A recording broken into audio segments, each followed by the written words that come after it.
Hey, good evening, and I hope you can all hear me. Hi, everybody. Welcome to Matt Bajerski Coffee Chat with China. Got my coffee. You got your coffee, China? Stop laughing. This is serious. I've got my oranges. Stop talking health. No good. It's all bad. You need to be going to your local supermarket and buying all the plastic foods. Right then, great stuff. Lovely to have you here. Before I start, I just want to just have this in the back of your mind. Whatever happens all the way through here, whatever is asked of you, whatever you answer to all the people who are listening, will determine whether you're still going to be in my will at the end of my life. Just so you know, I'm worth a fortune now. So just be very careful. Okay, only kidding. All right then. First of all, China. I don't really want to start introducing you to, the public saying what you've done and all that. I just want you to talk so they can get a feel about you. I've got so many questions here asked of me of young girls and boys who are really interested in fitness. Right, I'm just going to steam in and I'm just going to ask one question, which is about Muay Thai. So basically, the question was put to me today. One young man went to Thailand and was watching about 5 or 6 Muay Thai fighters fighting in the ring. And then a Westerner came in and he said he felt sick because what he saw was, I think he said, he felt that there's kind of like a respect with the Thai Muay Thai fighting, and it's more like an art. But when the Westerner came in, it was like it changed and it felt really, really awful, he said, and he felt sick and there was blood. What's your take on that, China? I've got different takes on that. One being the Thai fighters, they have to fight every week. So it's every week, every 2 weeks. So they like to keep it more calm, more tranquil, because they don't want to get injured, because that's how they make their living, right? So they have to fight, and then they fight in another 2 weeks. So they kind of know between each other that they want to keep it chilled, because that's how they earn their money. Wow. That's one side. The other side I do agree with is that the Thais make it look beautiful, because it's the art of 8 limbs. And then when Westerners do come in, they just go mad, because obviously going out to Thailand and saying, oh, I fought in Thailand, is such a big thing, and fighting a Thai fighter when they're all calm and tranquil, and Westerners are usually more aggressive, especially because you've got different types of fighting as well. So you have K1 as well, which is more aggressive, and most Westerners come from that background. So they come into Thailand, they fight, and they have that mentality of aggression. Aggression is how I'm gonna beat them. And I agree. I prefer. That's why I got into Muay Thai, because I like the relaxed, the everything technical, everything beautiful. It's not, for me, it's not about trying to knock someone out. It's about showing off my technique. Totally. I totally agree with you. I have to say, when I was in Thailand and I watched you fight with a Thai girl, it was like I was crying, because you both had respect for each other. It was like technique. And I could see you kind of nodded to each other or bowed a little bit to say, that was a good one. Well done. Not like I'm going to rip your throat out and smash your nose in, so there's blood everywhere. So it kind of left a bad taste in my mouth, and of this young man who sent me a message. And he said the reason why he won't go into the ring is because of that reason. So I think a lot of people won't go into the ring because, unfortunately, Westerners they've got this kind of MMA, whatever it is, that kind of mentality. I'm going to beat you to a pulp so I can go back to my country and tell everybody, oh yeah, I went to Thailand and I actually ripped the person apart. And actually, that's ridiculous and it's childish. And for me, it really ruins the art. Maybe I'm going to get my head kicked in now. So thank you for that answer. That was great. I'm going to go on to lots of different questions firing here and there. Supplements, eating healthy. Is that important to your clients, and is it important to you? 100%. I notice a difference straight away. If I'm eating unhealthy for a week and training and eating unhealthy, it doesn't help me at all, and it brings me down. My mood, it affects my training. You need to have them. At the moment, I'm eating lots of vegetables, lots of fruit, because I've got a fight in 2 weeks, and Wow. I'm I'm Oh my feeling. God, I'm nervous already. Oh my God, you've got a fight in 2, but isn't it your birthday? My birthday is on Saturday, so I got the week after. Okay, well, enjoy your birthday then. Who are you fighting? A tall girl from a gym in London. So you know nothing about her other than what she looks like, that she's tall and she's from London. Is that how it works when you fight each other? Kind of like, my coach will look into the opponent. He'll see what she's like, what kind of style she's got, and then that's how we work. So he'll tell me what to do, and we'll try and work to beat that fighter. Okay, so that depends on your trainer then. If your trainer's a fair, honest guy, he'll always get you somebody who's equal to your level and not lower. How would you feel if you had a trainer who just sent you into a ring? So, and you said, you know what, I can beat this person hands down. You know, why do you do that? Do all trainers have that kind of ethical standard, that they want to put you in a ring with somebody that it's a great fight, so you both are equal to each other, so it's a good fight to watch? Because nobody likes watching a boxing match when somebody beats them in 30 seconds. It's like, well, what was the point of that, you know? I don't think I've ever been put with anybody who's a lot with less technique than me, or say with less experience. I feel like I've always been matched well. The only time maybe I haven't been matched well is at tournaments, but you can't do anything about that because you sign up for a tournament and you don't know who you're fighting. That's just how it goes. So it's not really your coach's problem. My coach, I've got a new coach now, but my old coach used to match me very well, and this one too. Brilliant. I want to ask you something fairly deep now, and it's kind of like emotional, so you can answer it or you don't need to.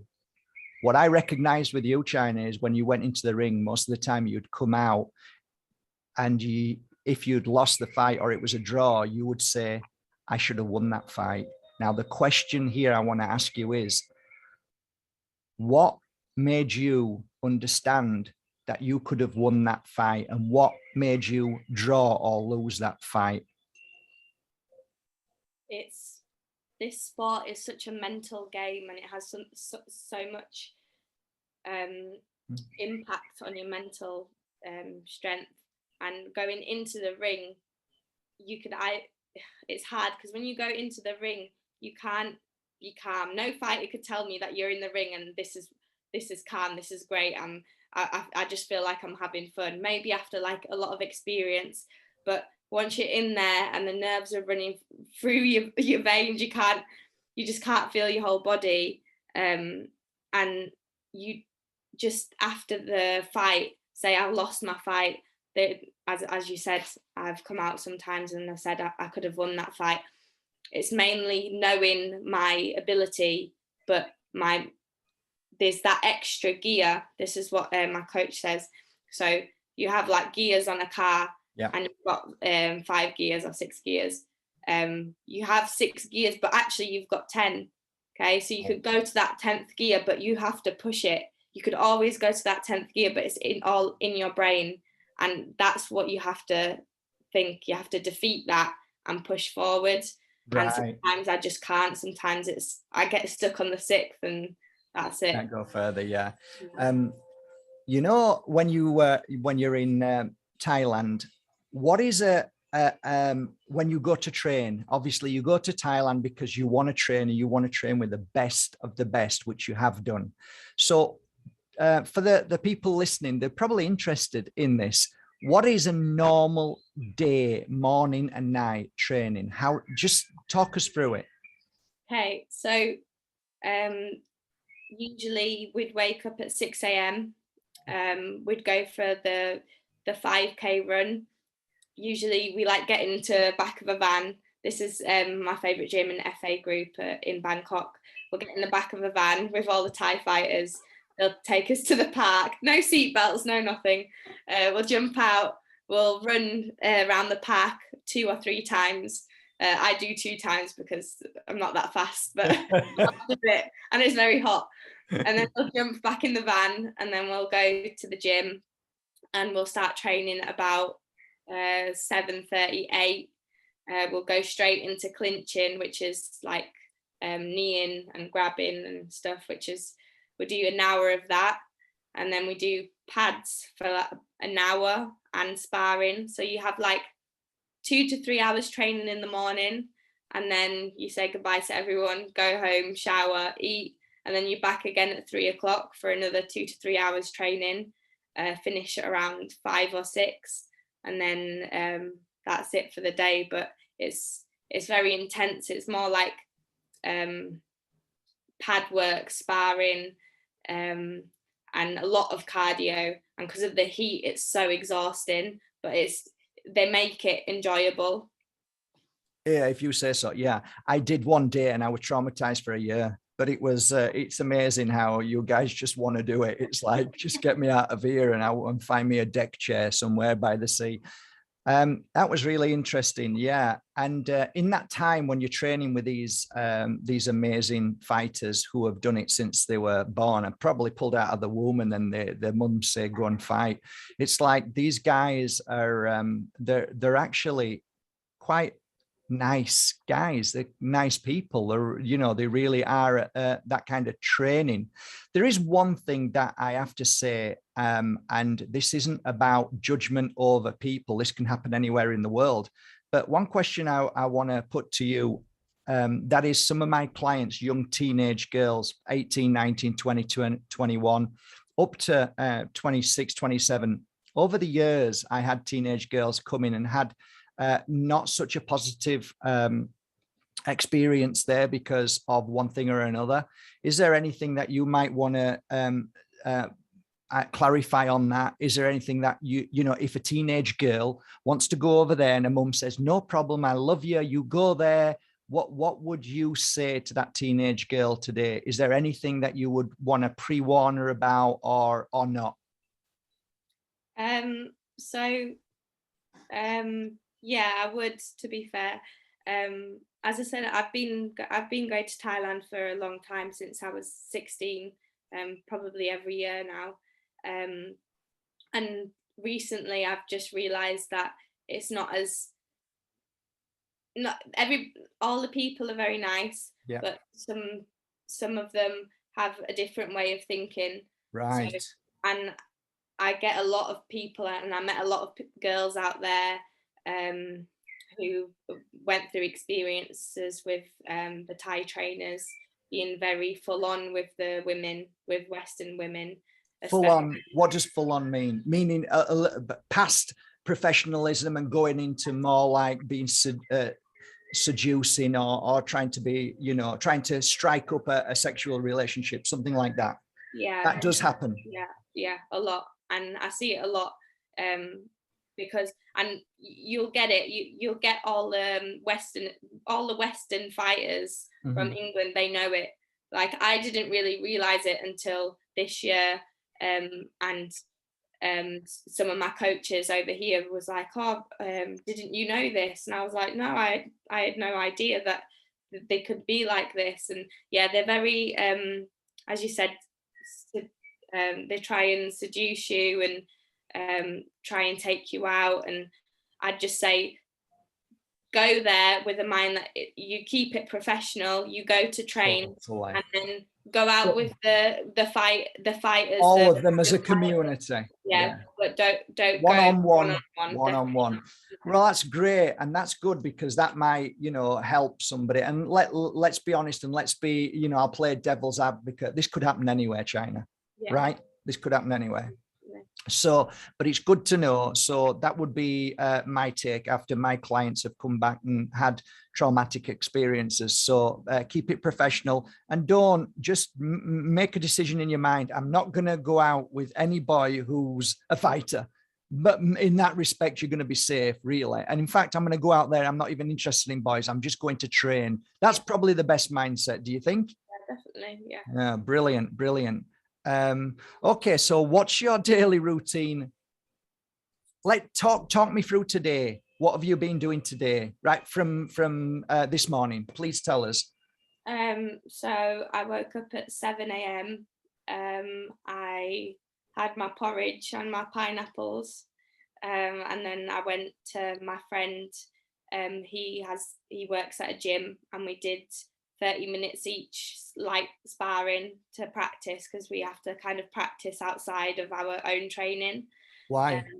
So he's been helping me, and I've been helping him. Why do you practice outside of your own training? Is it good? Is it good? Yeah, just our trainer we train with our trainer for 2 hours, but then he always says we have to go out and practice because it's like homework. When you go to school, you go back, you do homework to remember things and to work on things. So that's what it's like. Okay. So it's basically once you finish the training, you go and practice. So you need somebody to practice with and on, right? Yeah, somebody, or you could just do it by yourself. You do shadow boxing by yourself. So he makes us do 5 rounds of shadow boxing, which is basically punch in the air, kick in the air, but imagining somebody in front of you and imagine they're doing stuff. So totally. you're getting your IQ is getting better. You're realizing what to do. Wow. So you're becoming faster. Every aspect of your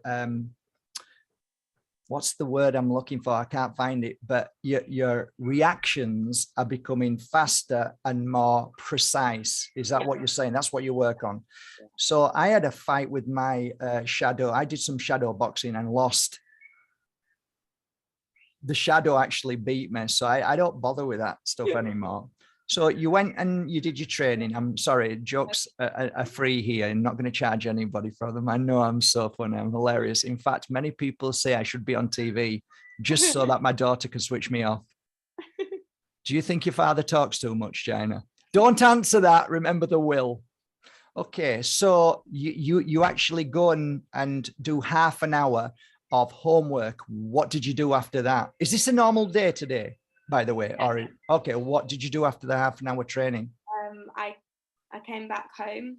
I did a bit of work on my computer, and then I had lunch. I have tuna wrap and vegetables, and then I had some more fruit, and then I went training. Got the train to training. Started at 2, finished at 4 o'clock, and because it's Monday, we did 5 rounds of pads session, and then I held pads for my teammate, and then we did a bit of sparring, and then finished off with a bit of bag work and some abs. So that was a 2-hour session, and then I quickly came home, had a shower, and now I'm here and I'm done for the day. Brilliant. That's normal day for you. And when you do training as a teacher for your students, what happens there? Like I know that you've just set up now. Congratulations, first of all, on your website. Everybody who I've spoken to have said it's amazing. Are you pleased with it? Yeah, I love it. Me and my team, the guy who helped me do the website had put so much work into it, and I was trying to tell him what I liked, and he just got it on point, and I love it. What's his name? Hayden, I'm interviewing next week. Are you? Yeah. So people will be able to know who he is next week. So you're happy with his work, you're happy with the website, and what key features are you most excited about? Probably my live sessions. which actually went up the other day, and the videos mainly.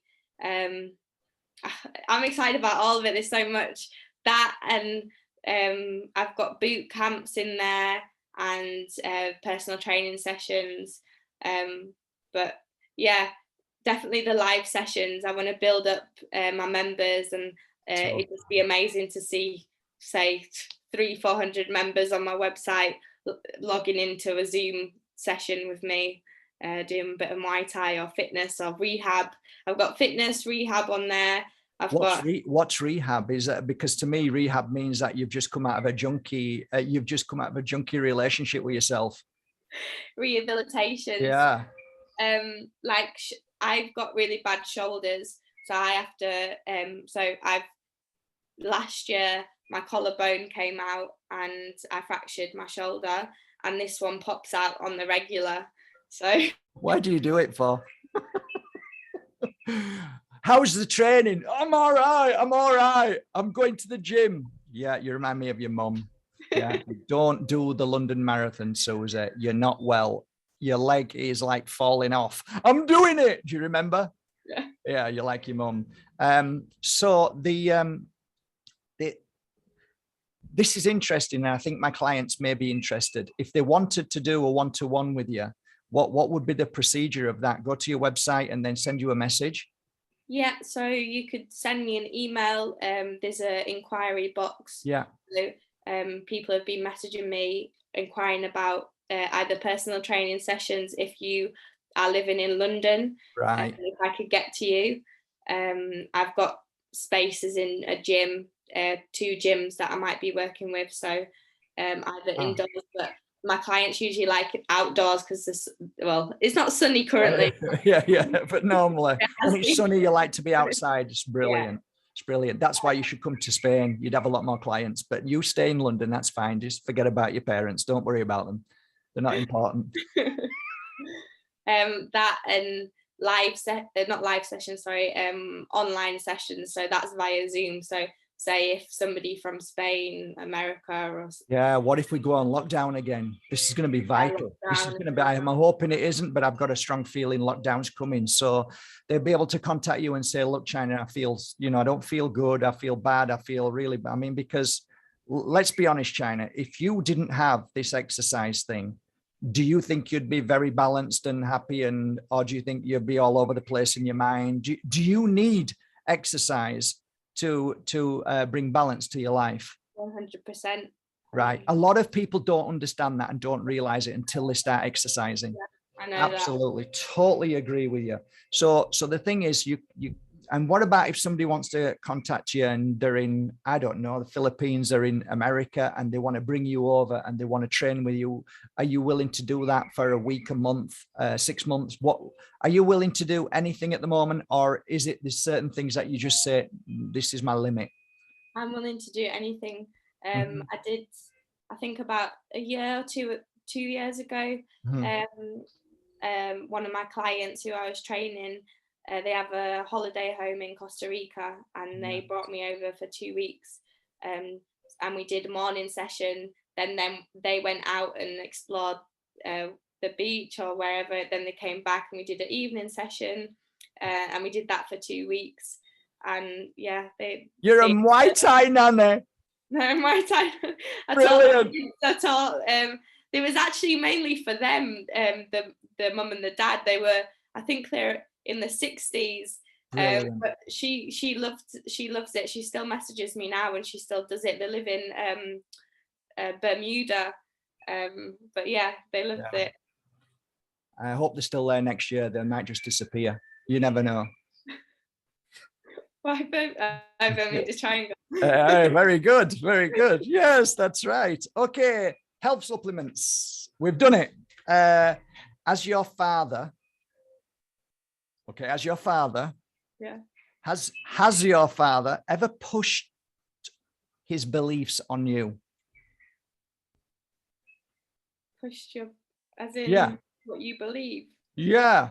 Have I ever told you to believe anything that I believe? Have I ever told you to believe in my work and what I do? Have I ever told you to? Have I ever pushed you into believing anything or doing anything? Not really, no. You'll give me like, you'll tell me something like knowledge, and then that's my choice to believe it or not. But it's just, I do like some stuff, it'll be in the back of my head, but some, like most of it, I do believe in it, and I do. It's just a question. So I mean, I'm sure people will be wondering, wow, having Mark Bajerski as your dad, it must be amazing. But actually, China, there you go. There's your answer. There you go. That's your. There you go, everybody. There's your answer. Just a giggle, laughter. Yeah, says it all, really. Has your father ever interfered with your life and your work? Never.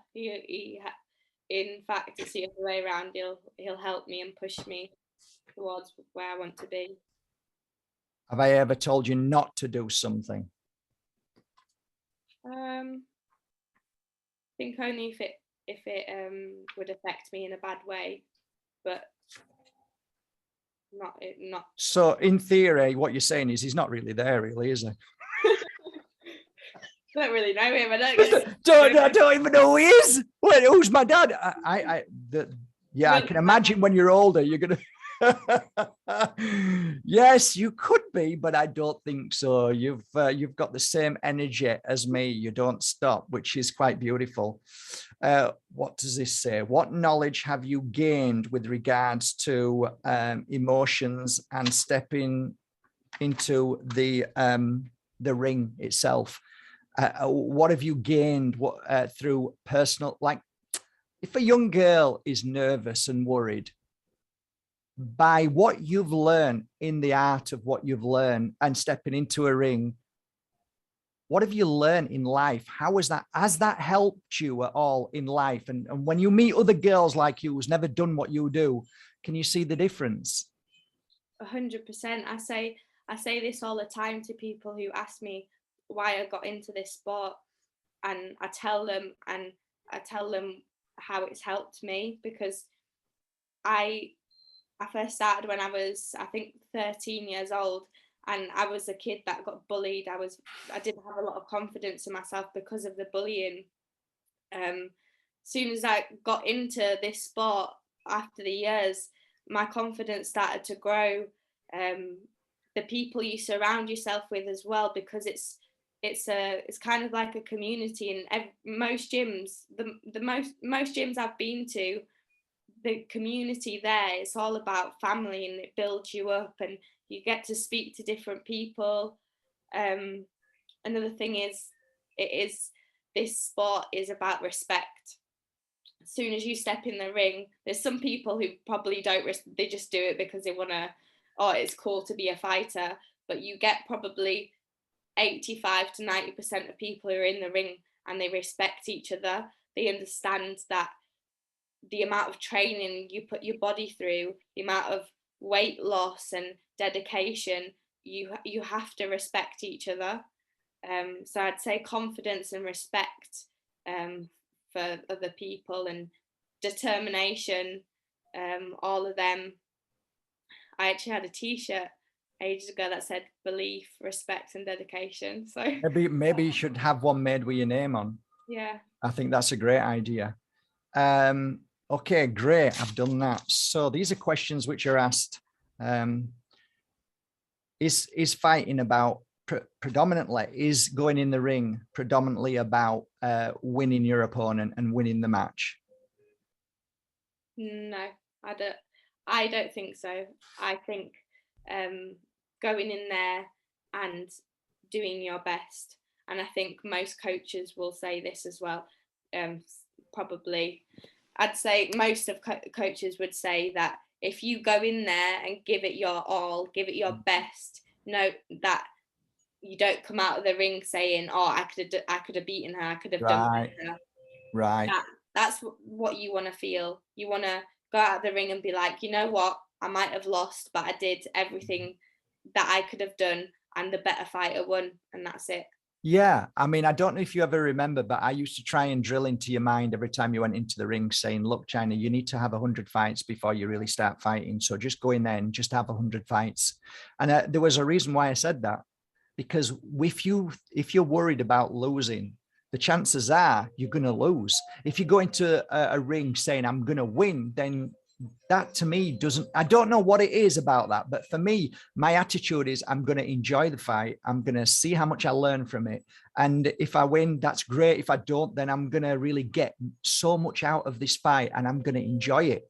Because I think what happens is I think most fighters get so, well, I noticed with you at certain points when you're fighting, it was so nervous because you probably had 100,000 thoughts in your mind. Oh, what if I lose? Everybody's going to look at me differently. What if I what if I don't do it? What if I lose my energy? And because my God, how many people lose? I mean, you can train for a year, but getting to that ring and that energy, what you trained with, where's it gone? I've seen it. Yeah. Well, what's that all about? What is adrenaline? How do you balance your adrenaline? Because, that's really important when you have to face somebody who might not be a nice person on the street, right?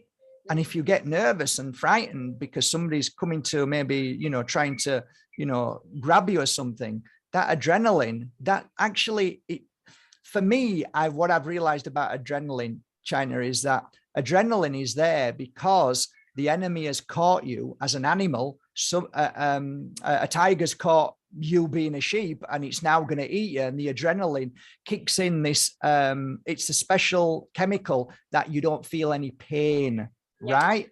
Yeah. So how do you stop the adrenaline? I think it's in the mind, but is it always there when you're in a ring? No matter what, does that adrenaline always kick in?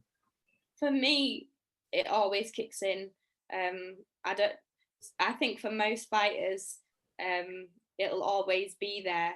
Even if you're not nervous, I think adrenaline will always kick in because it's not like, I know that we train for a fight, but it's not every day that you step into a ring with somebody you don't know and you're punching them in the face. So that's what it is then, right? Because you step into a ring all the time, because I was trying to understand it. I observe and say, well, China's in the ring with some of the best fighters in the world and they're beating each other up and she's fine and she's got tons of energy. But step into a ring again, when it's a fight, it's got something to do with emotions. It's got something to do with that what you've just said, somebody that you don't know, and all of these, instead of thinking, oh, I know this, because I think the fight would be 1,000 times better if you knew your opponent. I think it's completely different because the people I train with, you train with them all the time, and you know what they're going to do, you know their technique, you know their skills. So say I train with one of my mates, Liam. He's really, really tall, and I know that he's a good kicker, so I have to like move back, or I know that he's going to try and knee me all the time, so I know what I have to do to fight him. But if I go into the ring with this girl who I've never trained with in my entire life, never sparred her, the only thing I've seen is a video on Instagram or on YouTube, like a 10-minute video, and she could have probably changed her skills over the past year of that video being taken. Totally. So I don't have a clue. It's a completely different person. So do you size each other up in the first round normally, or not? It depends on the fight and the category of the fight. So usually in Thailand it's 5 rounds, and they usually use the first 2 rounds to feel out your opponent, see what they're like, see what. But Westerners is different, right? Yeah, so it's a 3 2-minute round, so you can't really feel your opponent out for the first round. You kind of just have to go in maybe the first 30 seconds, but right. Interesting. These are all great. I've got so many questions here. If I'm starting out, China, somebody said, how long would you recommend fitness training in one day? In one day? In hours, in minutes. How, if you were saying to one of your clients, look, I mean, obviously it depends on size and all that, and how whether you're in shape or not. But just say, as somebody who's fairly fit, what would you recommend as a trainer to them in time, roughly in time? It depends what you're doing, really, because you could do. In lockdown, I used to do 20-minute exercises, high intensity exercises, and that would keep me going, and that would be tough for me. So I'd do 2 rounds of 10 minutes, and high intensity burns calories throughout the entire day, and it's good for your cardiovascular system as well. So you could do 20 minutes, but it depends what you're doing, really. It depends what intensity you're doing. If you're doing Muay Thai, you could do the same, but I'd go from 20 minutes to an hour if you're. So if somebody's, like say 1 hour, is that kind of a day? Do you think that's going to be enough to get that level of training needed to start to feel fit and clear the mind, kind of thing? Yeah, 1 hour. an hour, definitely. Yeah. Do you think it's important to run, China? I think a lot of people enjoy running. I'm not a massive fan of running because I'm not a good runner, but I do understand why people run. I feel like sometimes when I can't go training, I don't mind going for a run because it clears the mind. It lets you process a lot of thoughts. Even if you have music in or you haven't got music in, there's no one there to speak to you. There's nothing there to do. You're just running. So your mind's processing stuff that you haven't really had time to think about. That's why.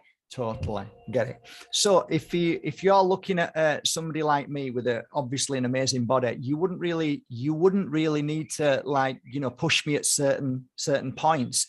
But if somebody comes to you, say that they've got a big bum, right? Which some people have big bums, right?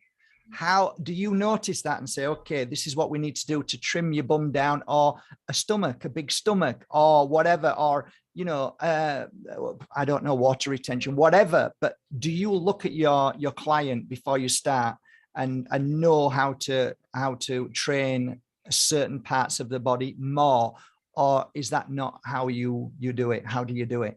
Not really. I'd usually say, if a client comes in or messages me, I'll always first ask them what their goals are. So your short-term goals, your long-term goals, anything like that.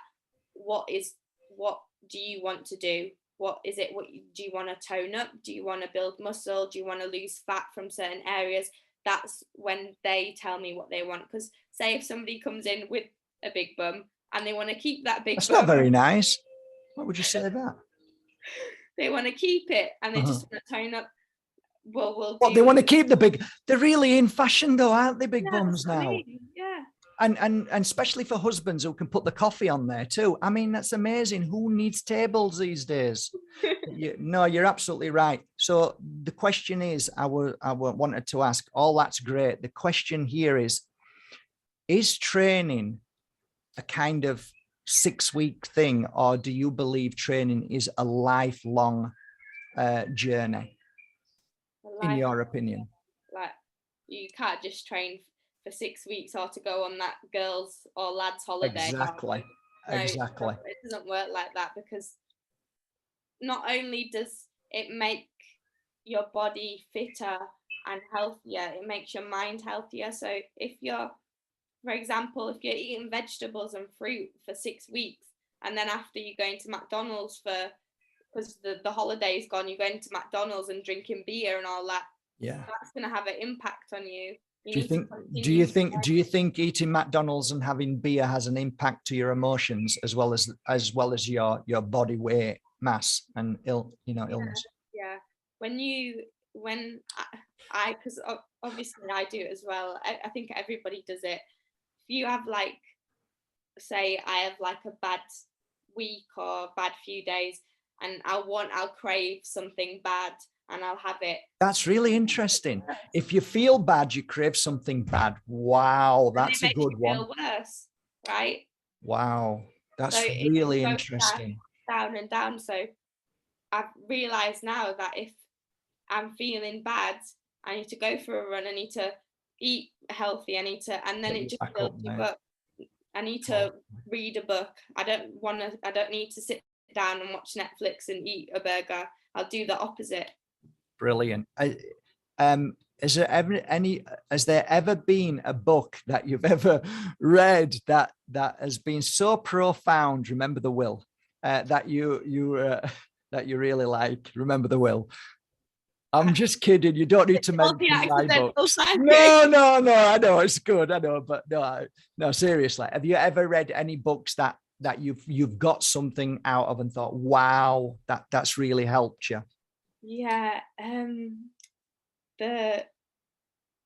What's it called? It's not behind me, is it?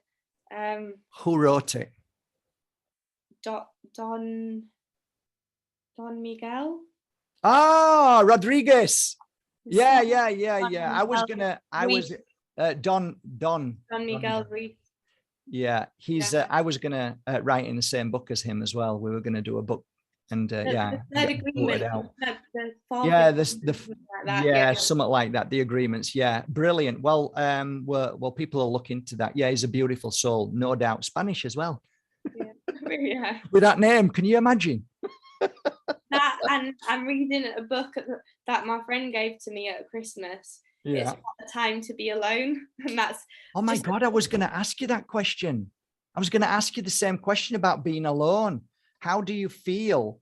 Like you're not, I don't even know if you're in a relationship or not. So you don't tell me anything, but if you're not in a relationship, sorry, did I just say that? If you're not in a relationship, do you feel that being your best friend and being happy in your own company is something that teenagers need to experience and should experience? And do you think it's a very difficult and challenging process?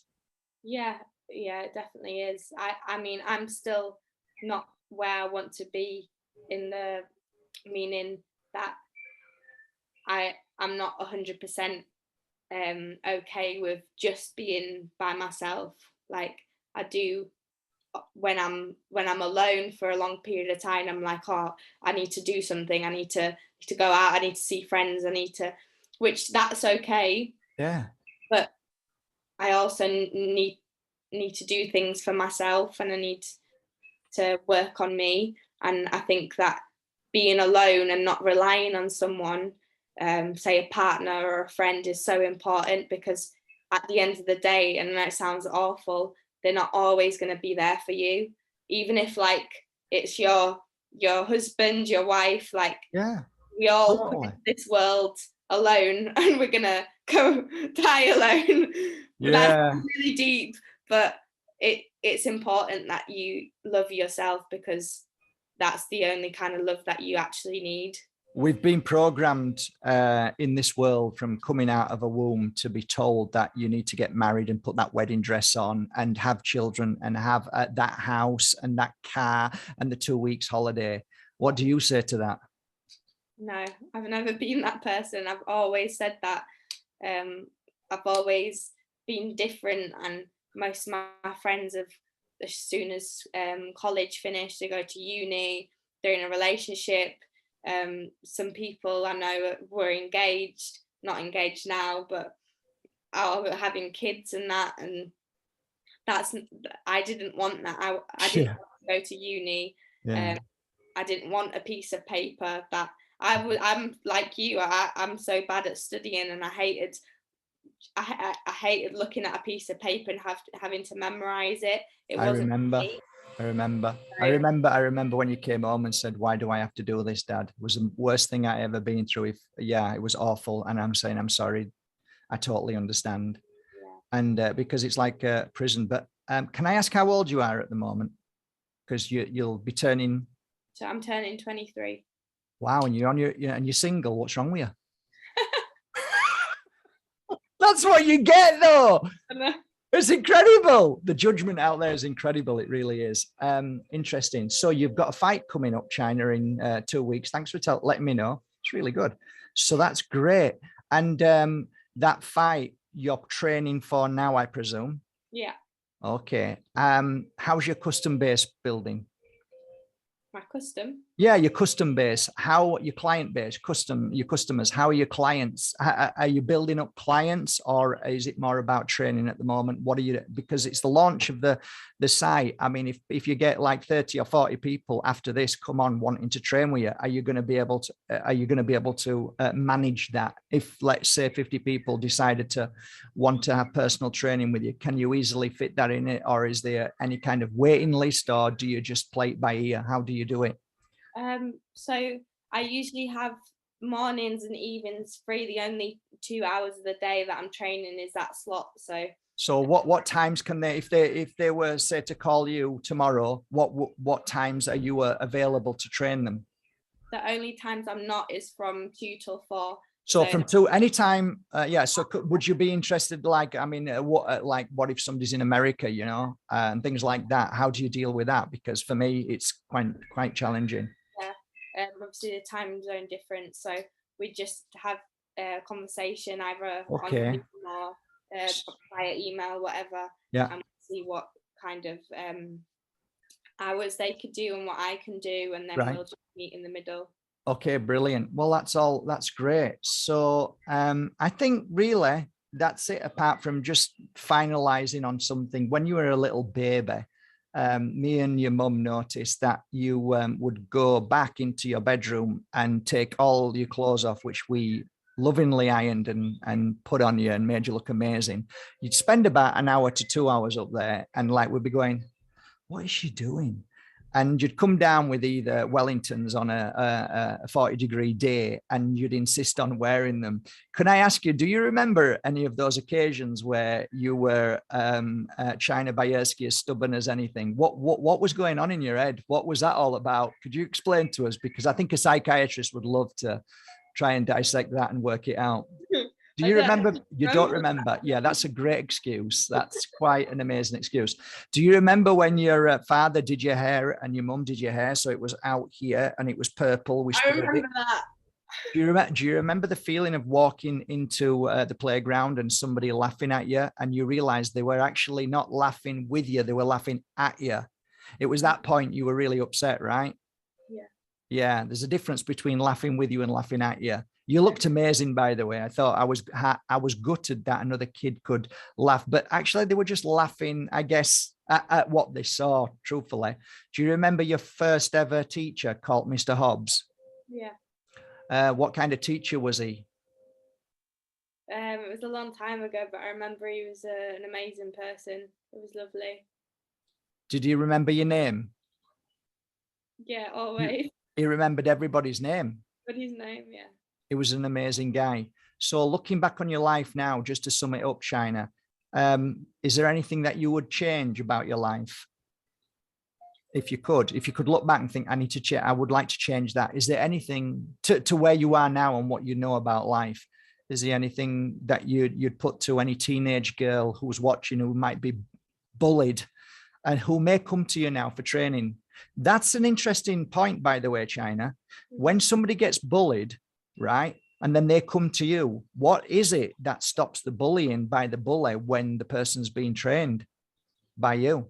You know, for me, I think it's people started not to respect me, but to just, I think they realize, oh, China's doing like kickboxing. I don't think at this time a lot of girls were doing it, and it was in Spain. So I don't even think Spanish people were really into that stuff. So people start to see it and they're like, oh, okay then. And that they started to speak to me about it and they wanted to know more. And I think for me, I didn't really care anymore. And because I didn't care anymore, it would just stop. Wow. So what you're saying is, because you were upset about it and you used to think about it, it actually caused more bullying. Do you think that was because of, like, this is my field of work now. Do you think that when you think about something negative, that you produce that and people see weakness and fear? Yeah. Because I have a feeling that when you train and you start getting confident, that confidence becomes aware even in the bully's eye. And then they say, you know what, I'll pick on somebody who's not feeling well and they're feeling weak and they're feeling, do you understand what I mean? The bully always goes for the animal that's injured, right? The wolf always goes for the injured animal or the weakest, right? Yeah. So what I think we're saying is, if I'm right, we're both attuned to this, that if you train, that your confidence will build up so you won't feel that person anymore. Yeah. And that can only happen with training, right? Yeah.